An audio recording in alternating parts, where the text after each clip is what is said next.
समर्पण का उदाहरण कौन है? स्त्री, अर्धांगिनी। कैसे? समर्पण किसे कहते हैं?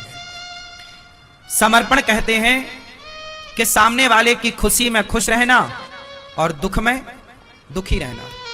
एक पत्नी अपने पिता, माता, परिवार सबको छोड़ा एक पुरुष के लिए। वह पुरुष जिसे कल तक वो जानती नहीं थी, पर समाज ने मंडप के नीचे बिठाया और उसने मांग भर दी। अब जिसने मांग भर दी उसमें समर्पण हो गया, और ऐसा समर्पण कि उसके लिए सब कुछ छोड़ दिया।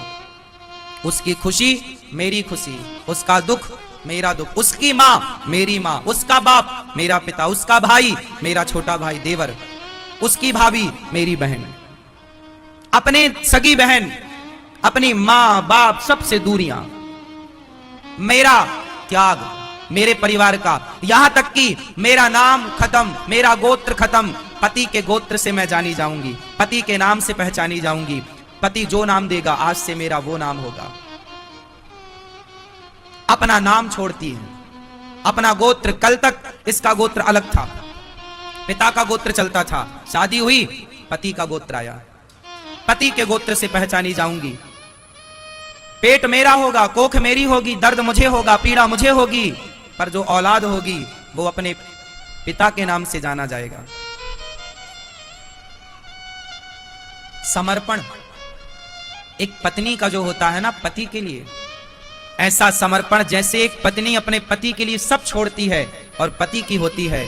जिस दिन कोई भक्त पत्नी की तरह समर्पण प्रभु के चरणों में कर देगा, उसी दिन भगवत प्राप्ति हो जाएगी।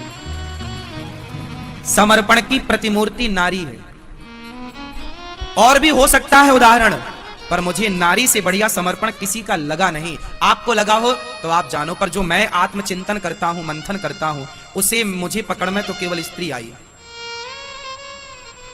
क्योंकि गोत्र कौन छोड़ता है? बाकी तो सब छोड़ दिया जाएगा, पर पत्नी मांग भरती है अपनी, पर वो सिंदूर पति के लिए होता है।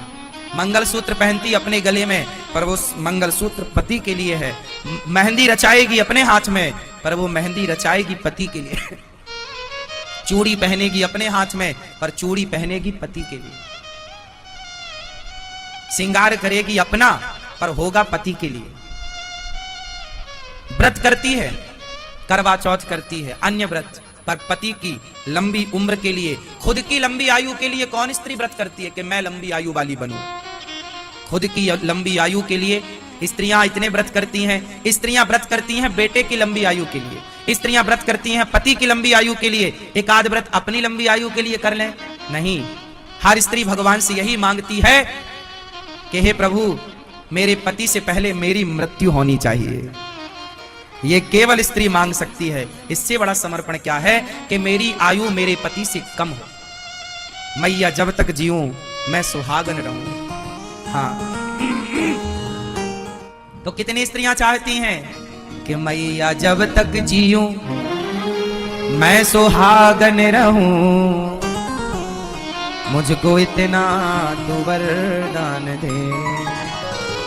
अब बताओ मेरी बात सही है या गलत है? समर्पण की प्रतिमूर्ति कौन है? कौन है? जोर से। नारी, पत्नी।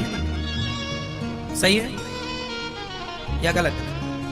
इसलिए ऐसा समर्पण किसे कहते हैं? इसे कहते हैं। अब ऐसा समर्पण कौन भक्त कर रहा है भगवान में? भगवान के मिलने में कसर नहीं है, देर नहीं है। तुम्हारा इस तरह के समर्पण करने में देर है। सौंप दो।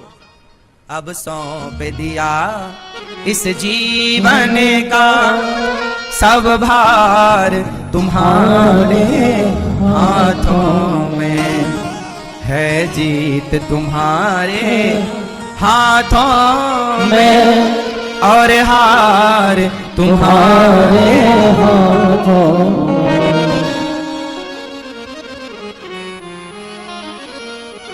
अब सौंप दिया इस जीवन का सब भार